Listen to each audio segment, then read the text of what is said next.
Assalamualaikum warahmatullahi wabarakatuh.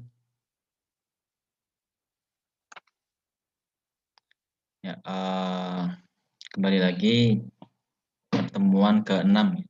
Setelah belajar mandiri, berikut saya jelaskan secara singkat bab 9 dari file materi untuk versi bahasa Indonesia sudah saya kirim terkait benda tegak dan elastisitas.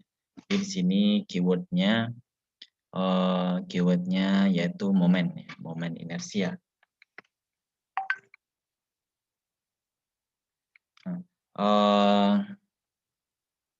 Jadi terkait kinematika itu banyak dinamika benda ya yang berbentuk partikel ataupun titik.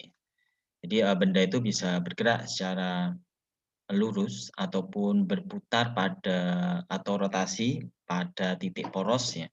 Sehingga di sini ada gerakan ya secara rotasi maupun gerakan secara lurus ya.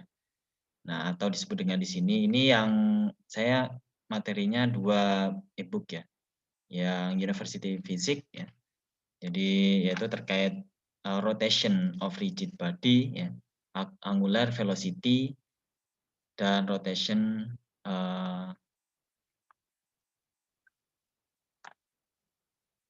ya, jadi ada yang linear, ada yang angular ya. Yang linear ini yang kecepatan, jarak, ya, percepatan itu pada umumnya, sedangkan yang rotasi disebut dengan angular. Baik, salah satu ciri utama benda tegar ya di sini ya adalah bentuk bentuk benda tidak berubah meskipun benda tersebut dikenai gaya seperti gaya tekan, gaya gesek dan sebagainya. Ini ciri utama.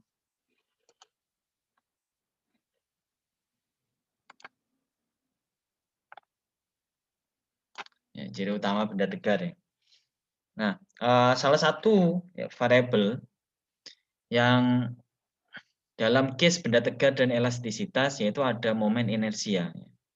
Ini adalah salah satu besaran yang penting ya dimiliki oleh benda tegar, yaitu momen inersia. Apa itu momen inersia? Ya, untuk secara sederhananya adalah ini sebuah benda titik bermasa M ya, yang ditempatkan di ujung sebuah tongkat. Jadi ada sebuah benda memiliki massa sebesar M kilogram dengan satuan SI, dia pada suatu tongkat ataupun tongkat ya dengan jari-jari sekian, ya, jadi dengan jarak R sekian dari sumbu. Nah ini sumbu sebagai acuan benda tersebut berputar ya. Sumbu poros atau disebut dengan poros. Nah, di mana asumsi massa tongkat adalah 0. Jadi asumsi massa tongkatnya 0 dan panjang tongkatnya itu R. Nah, ini dasar dari penjelasan secara sederhana terkait momen inersia. Dan salah satu ujung, kan ada 2 ujung ya. Ujung yang pertama itu terikat dengan poros ya. Ujung yang kedua, yang lainnya atau yang ini yaitu terhubung ya terkait dengan benda M.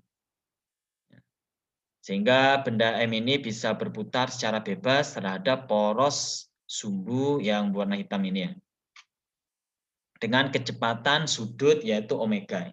Jadi ada kecepatan sudut atau disebut dengan omega atau kecepatan angular, ada kecepatan linear disebut dengan velocity. Pertemuan selanjutnya mungkin ntar akan saya jelaskan ya hubungan antara linear dan angular. Nah, baik, nah ini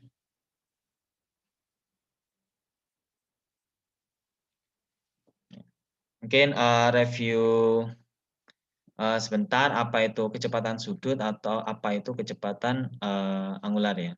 Harusnya udah dipelajari di pertemuan-pertemuan di fisika yang pertama. Ya, jadi benda titik ada gambar 9.1 di sini ya. Ada benda titik bermassa M ditempatkan di ujung batang tak bermassa. Jadi ini asumsi batangnya tidak memiliki massa ya. Nah, jika benda berotasi terhadap sumbu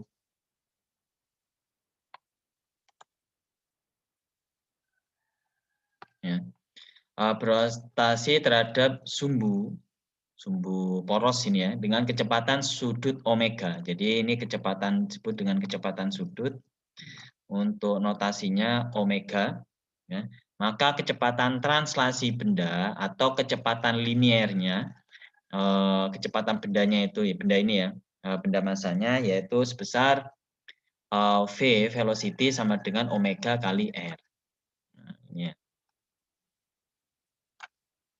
Jadi kalau ilustrasi di arah kecepatan. Jadi kalau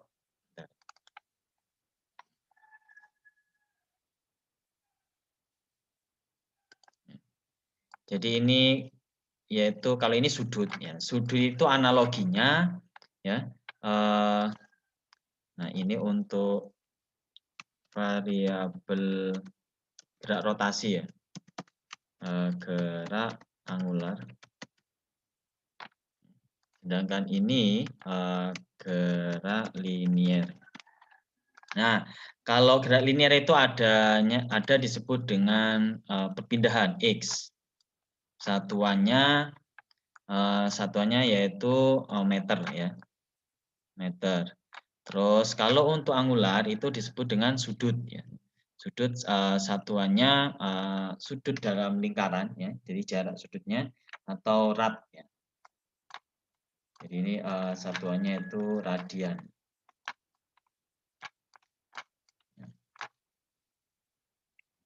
Jadi misal diketahui sudutnya, tetanya itu berapa rad, caranya yaitu 2pi per 360 dikalikan sudut tersebut ya. Satuannya rad. Jadi satu lingkaran itu sama dengan 2pi. Terus untuk kecepatan ada namanya velocity ya. Kecepatan linear velocity V meter per detik. Nah, untuk angularnya apa? Omega, kecepatan sudut ya.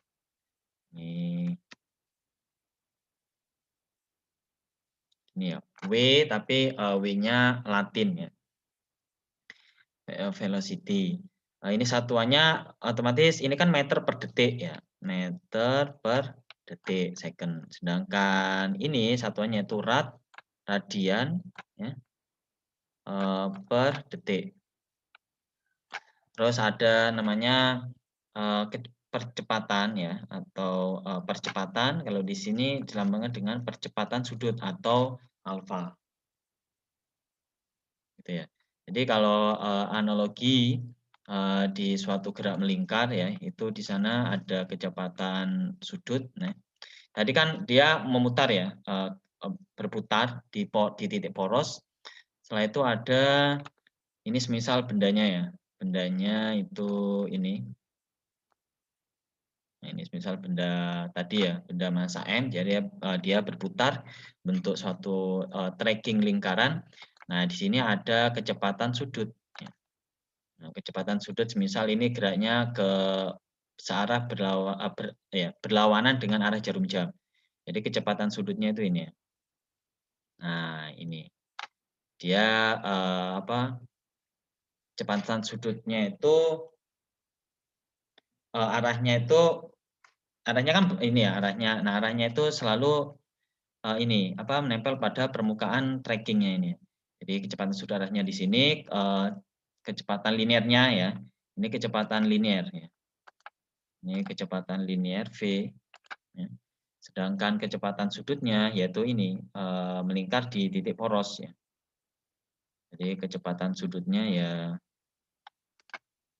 ini ya. Ini kecepatan sudutnya. Omega. Ya. Ya, kecepatan sudutnya. Oke, makanya di sini hubungan antara velocity, kecepatan linear dengan kecepatan sudut, yaitu velocity sama dengan kecepatan sudut dikalikan dengan R atau jari-jari atau panjang lengan ya. Panjang lengan yaitu lengan antara benda dengan poros. Jadi kalau kita menghitung energi kinetik benda berputar, yaitu sama dengan K sama dengan setengah massa kali V kuadrat ya, kinetik ya. Jadi massanya tetap sama dengan setengah massa kali omega. Jadi tadi V-nya kan ini ya, V-nya itu omega kali jari-jari atau jarak lengan, panjang lengan.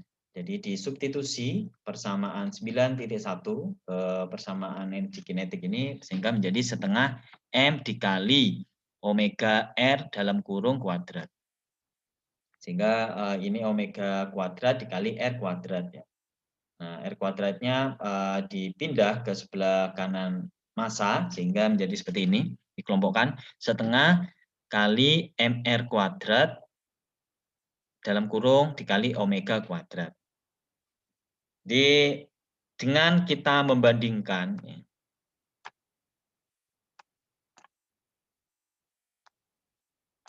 ya, jadi dengan membandingkan ya persamaan energi kinetik gerak rotasi ya. Jadi yang ini energi kinetik untuk gerak rotasi yaitu setengah kali mr kuadrat kali omega kuadrat dengan energi kinetik gerak translasi murni atau gerak linier ya.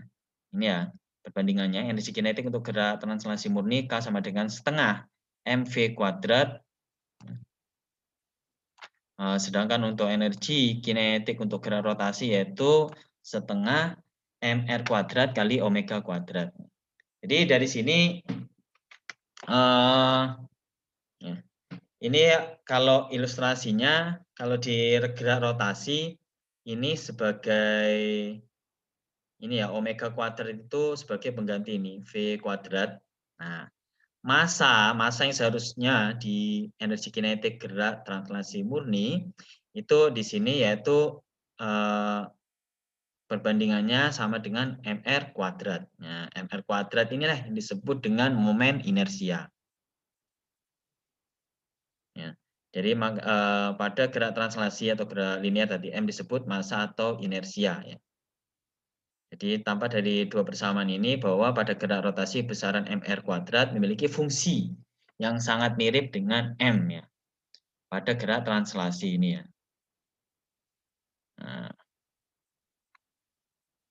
makanya di gerak rotasi itu kita definisikan ya, didefinisikan mr kuadrat adalah sebagai momen inersia. Jadi kayak ilustrasinya itu mr kuadrat itu bukan sama ya, namun mendekati idealnya yaitu dengan massa di gerak translasi murni. Ya. Jadi untuk pengganti mr kuadrat untuk benda yang berotasi pada sumbu dengan jarak r dari sumbu rotasi, momen inersianya dipenuhi dengan persamaan ini yaitu I sama dengan I besar ya, sama dengan mr kuadrat.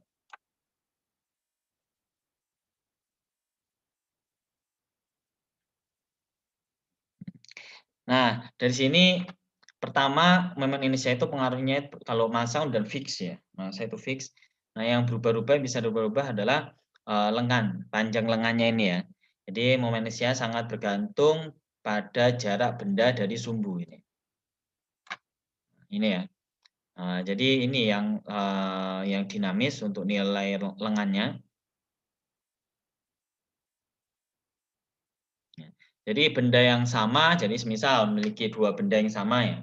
Tadi ini apa bolanya semisal setengah kilo ya, setengah kilogram. Namun ketika diputar ya terhadap sumbu poros dengan lengan 1 meter, terus dirubah ya lengannya menjadi setengah meter, dia akan memiliki energi momen inersia yang berbeda. Ya. Nah, di sini dijelaskan bahwa benda yang sama memiliki momen inersia yang berbeda jika jarak sumbunya berbeda. Nah, sebenarnya kita bisa analisa dari persamaan 9.3 atau persamaan momen inersia. Nah, gitu ya. Untuk penjelasannya.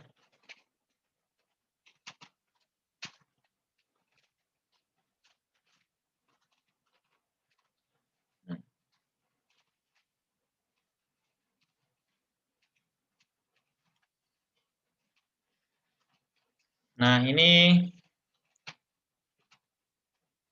ada contoh case lain ya. Jadi yang sama benda tadi ya. Jadi momen inersia benda dengan bentuk ini lebih kecil daripada momen inersia susunan pada gambar tadi yang 9.1. Jadi jaraknya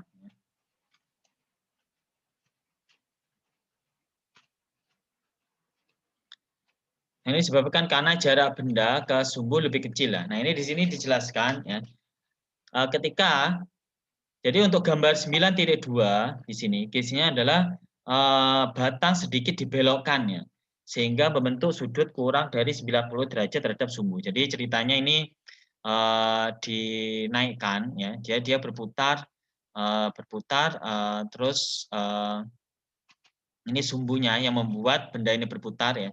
Nah, ini dinaikkan atau ada kemiringan kurang dari 90, misal 45 derajat ya. 45 derajat terhadap sumbu. Jarak benda ke sumbu menjadi lebih pendek ya, sehingga momen inersianya lebih kecil ya daripada bentuk seperti gambar 9.1. Kenapa? Ya. Nah, di sini yang diambil adalah ini ya, yang ini contohnya.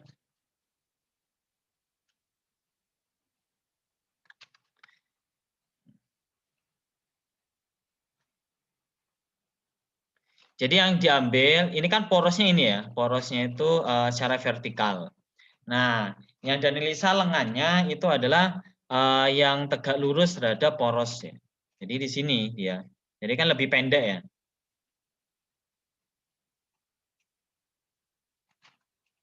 Nah, kalau di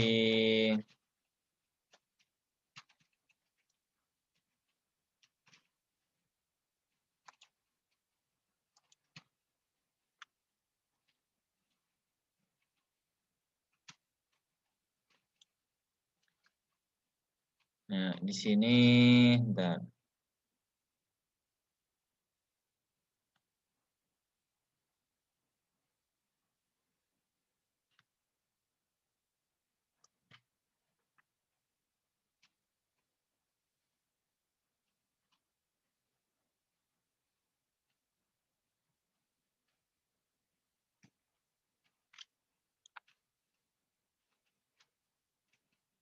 Nah, selanjutnya dari persamaan tadi ya, 9.2 dan 9.3 itu dapat kita tulis untuk energi kinetik benda ya yang bergerak rotasi sebagai K sama dengan setengah I omega kuadrat.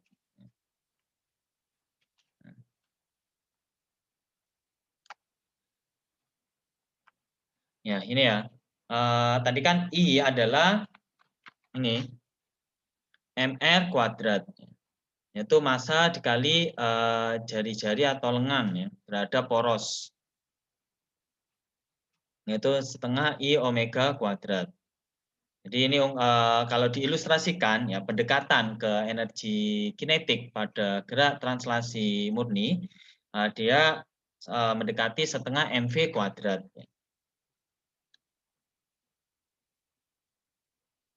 Nah, ini contoh ya. Berapakah momen inersia dan energi kinetik bulan yang beredar mengelilingi bumi? Jadi ada masa bulan sekian. Jadi kita ingin menghitung momen inersia dan energi kinetik bulan itu berapa ya ketika mengelilingi bumi. Mengelilingi bumi, jarak bulan ke bumi adalah 384,404 kilometer ya. Kalau dijadikan meter ya ini ya dikalikan 1000 ya. Dan jadi satuannya massa harus kilogram, SI ya. Untuk jaraknya, jarak lengan satuan panjang yaitu meter dan periode edar bulan mengelilingi bumi adalah yaitu 2,38 kali 10 pangkat 6 second ya, detik atau 27,5 hari. Nah, karena diameter bulan jauh lebih kecil daripada jarak bulan ke bumi, maka bulan dapat dipandang sebagai benda titik ya. Karena bulan itu cukup kecil, jadi diasumsikan benda titik. Sehingga kita bisa menghitung momen inersia bulan terhadap sumbu yang berada di bumi adalah ini ya.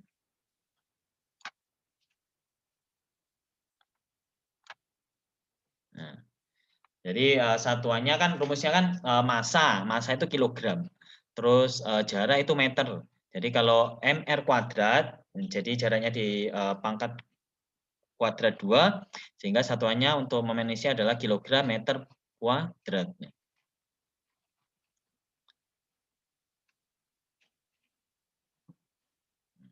Nah, selanjutnya untuk menghitung energi kinetik bulan, ya, energi kinetik bulan yang beredar mengelilingi bumi. Jadi energi kinetik mengelilingi bumi itu berapa? Ya. Pertama kita harus menghitung omega terlebih dahulu ya. Omega yaitu kecepatan sudut atau ya kecepatan bulan ya, kecepatan sudut bulan terhadap bumi itu berapa? Karena rumusnya energi kinetik bulan itu sama dengan setengah gerak rotasi ya, yaitu momen inersia dikalikan omega kuadrat. Ya, momen inersianya udah kita hitung ini 1,1 kali 10 pangkat 40 kg meter kuadrat, ya cukup besar ya. Selanjutnya kita menghitung omega, kecepatan sudut. Ya, kecepatan sudut, ini udah rumus dasar ya, di SMA udah sering dipelajari. Omega hubungannya dengan periode, ya. Periode waktu dalam satu kali putaran itu berapa?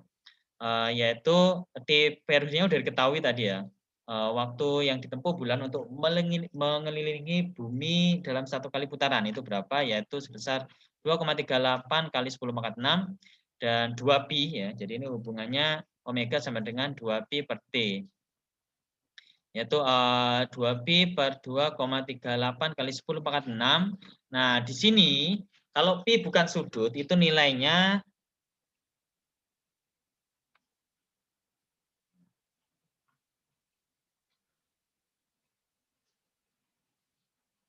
di sini nilainya ya pi ya. Pi itu sama dengan 3,14. Jadi 2 kali 3,14 dibagi 2,38 kali 10 pangkat 6.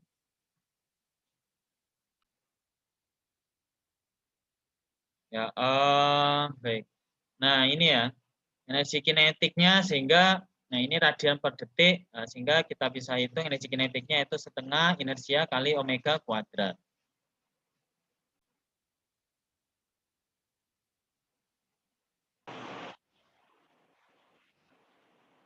Ya, baik. Setelah itu kita peroleh nilai energi kinetik bulan yaitu sebesar 3,8 kali sekian, yaitu satuannya jangan lupa joule ya.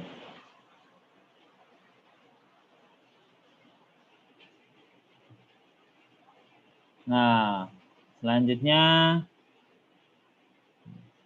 kalau mau menghitung ya.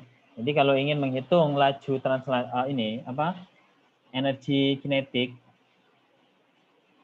Jadi nilainya dia harusnya sama ya. Energi kinetik bulan cara gerak rotasi dengan energi kinetik ya di sini ya.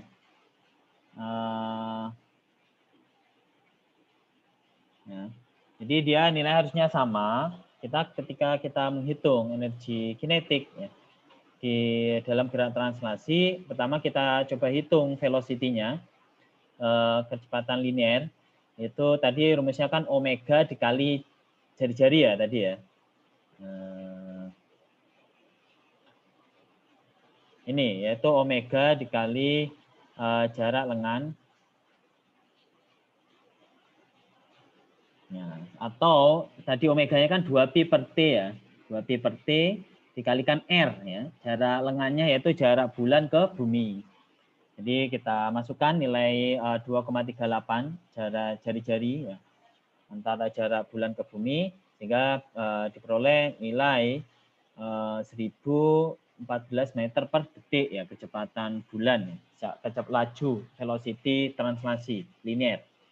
Sehingga energi kinetik translasi bulan adalah K sama dengan setengah mv kuadrat ya. Massa bulan kalikan velocity-nya berapa? Ketemunya sama yaitu 3,8 kali 10 pangkat 28 joule.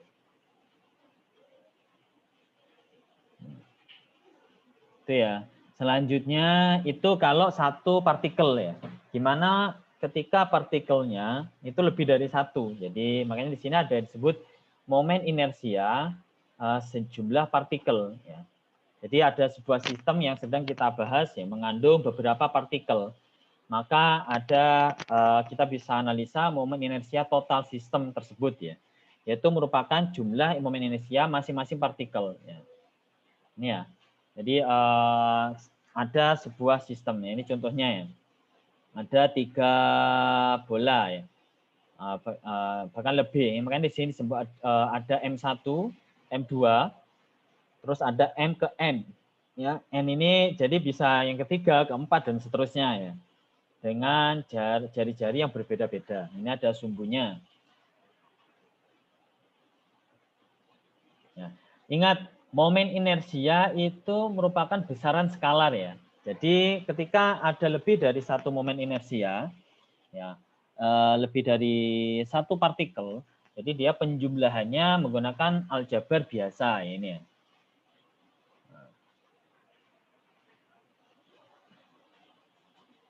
Nah, jadi di sini ada, kalau cara picture gambarnya ada 3, ya. Namun bisa diisi sampai ke N ya. Sehingga kita bisa menghitung momen inersia masing-masing partikel ya. Jadi momen inersia I1 ini, I2, I3, I4 sampai ke N ya, dengan masing-masing lengan yang berbeda. Sehingga I1 sama dengan massa 1 kali R1 kuadrat, terus I2 sama dengan M2 kali R2 kuadrat sampai titik-titik ke I ke N, yaitu massa ke N dikalikan R ke N kuadrat.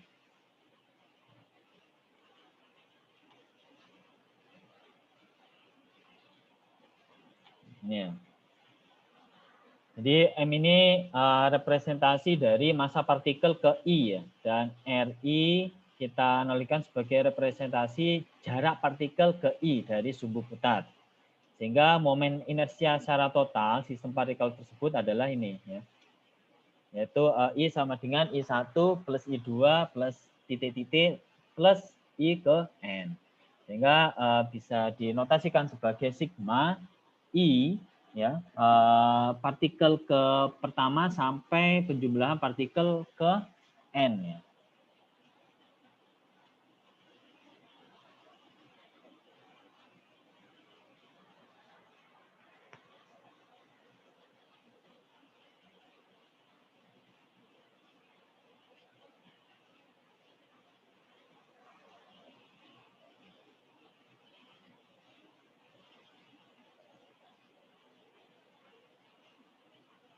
Ya, selanjutnya misal ya, ada benda MI berada pada posisi sembarang RI dan kita pilih sumbu putar sejajar dengan sumbu Z. Jadi sumbu putarnya ini kan ada X, Y, dan Z ya. Jadi Z yang ke atas. Jadi ini 3 dimensi contoh case-nya ya. Sumbu putarnya terhadap Z gambar 9,5 ini. Jadi ini sumbu Z, sumbu X-nya ini ke kanan kiri, sumbu Y-nya ke depan belakang, sumbu Z-nya ke atas bawah. Jika sudut antara sumbu putar, ya, sumbu putarnya Z tadi atas bawah, jadi kalau analogi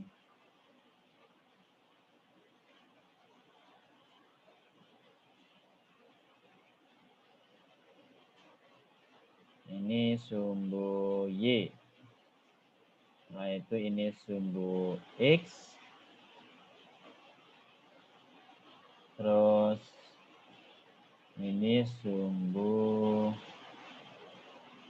Z ya. Nah, ini sumbu X, ini sumbu Y, ini sumbu Z, ini 3 dimensi.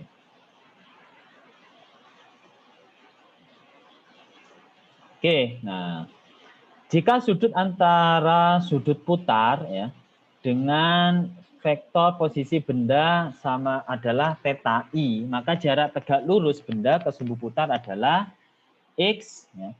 Jadi kita menghitung ini, menghitung jarak secara terhadap sumbu X ya, terhadap sumbu X.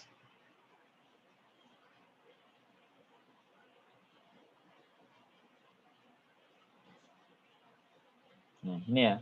Ini kan sumbu X-nya di sini ya. Jadi kita mau menghitung jarak di secara sumbu X. Nah, sumbu X ini caranya sederhananya gini ya. Sumbu X sama dengan jari-jari panjang lengannya dikalikan cos apa sin nih. Nah, analisanya gini. Sumbu X kalau ini ya, sumbu X itu sama aja itu posisinya di depan sudut ya. Depan sudut itu ini yang sejajar ya. Jadi dia posisinya sejajar di depan sudut. Nah, di depan apa? Sin demi, yaitu depan. Kalau cos itu kosami, samping ya. Samping miring ya. Kalau sinus sin demi, sin depan miring.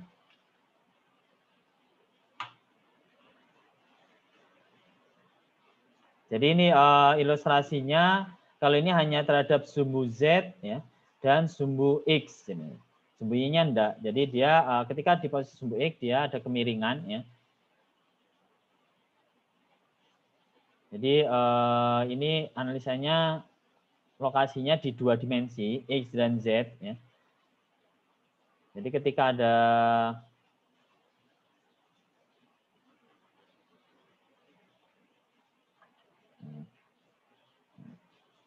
terus ini yang warna merah sumbu X-nya ya. Nah, ini kan porosnya ya. Yang hijau ini Z-nya porosnya. Nah, tadi kan diketahui lengan ya. Saya coba warna hitam.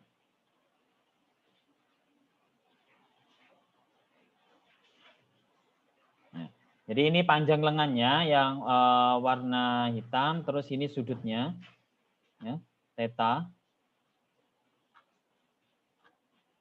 Ya. Ini theta. Jadi kalau kita proyeksikan ya terhadap sumbu X, ya, ini kan sumbu X ya. Jadi ini kan posisinya sumbu X ini kalau kita pindah itu sama aja kan sejajar dengan posisi di sini di depan sudutnya. Jadi dia dengan sin atau kalau sederhananya seperti ini asli ini ya. Jadi sin theta misal A ya, ini sin theta atau alfa itu sama dengan si depan miring yaitu komponen X dibagi R ya. Jadi yang miring kan R ya. Jadi X kan kita mencari komponen X ya, nilai X ya. Kita proyeksikan terhadap X yaitu sama dengan R jari-jari dikalikan sin theta ya atau alfa. Nah, gini. Jadi kalau diilustrasikan ini. Nah, kita kan mau mencari ini ya, nilai X. Kemarin udah dibahas juga ya, ini nilai X. Ya. Yaitu sin depan miring. Miringnya itu R ini. Ya. Nah, makanya di sini ya.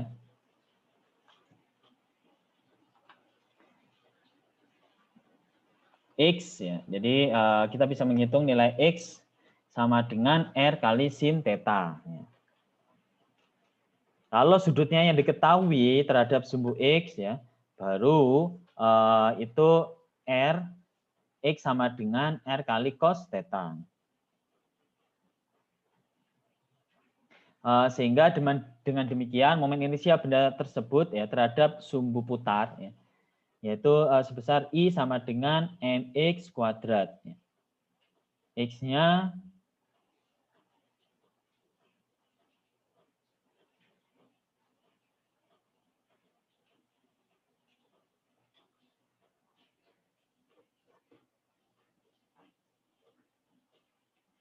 itu massa dikalikan K tadi nilainya ya dikalikan R dalam kuadrat.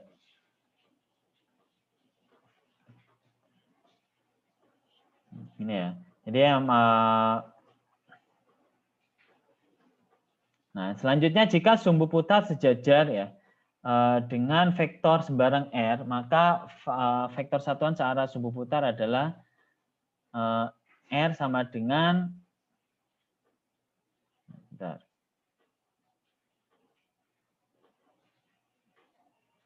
Ini ya, untuk lebih mudahnya kita analisa contoh 9.3. Jadi sebuah titik massa 0,1 kg berada pada vektor posisi yaitu R, ya. Ini R vektor sama dengan 7i, jadi ini 3 dimensi, ya, komponen X, 2J plus K, 1K. Ya. K ini untuk komponen Z-nya, meter. Tentukan momen inersia terhadap sumbu X, sumbu Y, dan sumbu Z. Tentukan pula momen inersia terhadap sumbu yang sejajar dengan vektor R sama dengan 3i plus 4j. Pertama, kita menghitung momen inersia terhadap sumbu X terlebih dahulu.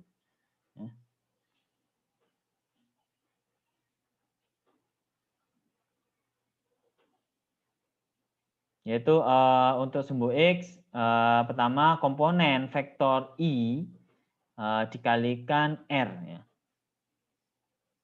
R-nya ini secara keseluruhan. Ya. Untuk komponen I-nya yaitu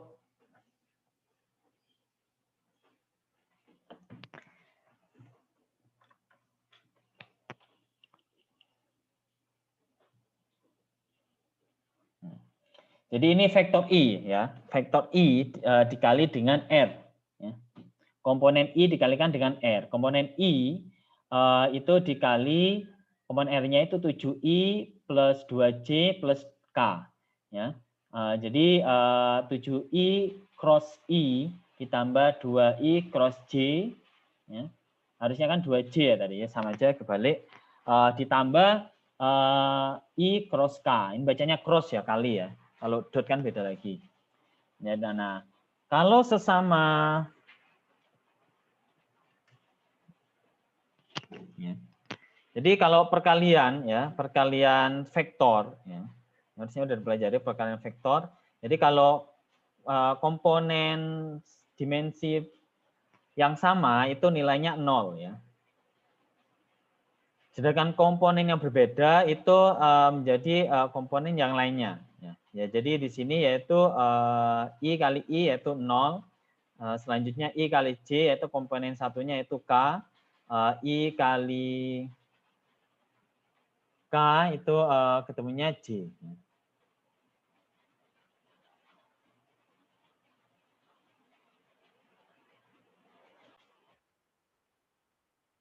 Nah, baik. Ini nanti kalau ujian ya, ujian saya pastikan itu ini ya apa satu dimensi saja ya, sebagai basic. Jadi ini saya skip. Jadi tadi ya untuk satu dimensi ketika lebih dari satu dia penjumlahan ya. Makanya ini saya langsung loncat ke 9.3 yaitu momen inersia benda kontinu ya. Seperti tongkat, bola, dan silinder. Jadi ada momen inersia benda-benda yang padat, contohnya ada bola, terus silinder, bola benda padat ya, benda padat. Nah, ini gambar 9.6. Jadi ada benda kontinu dibagi atas elemen-elemen kecil ya. Tiap elemen dapat dipandang sebagai benda titik. Jumlah elemen ada n ya, n yang nilainya menuju tak berhingga. Ya. Jadi dia ini melakukan pendekatan ya. Untuk benda padat itu gimana untuk perhitungan momen inersianya.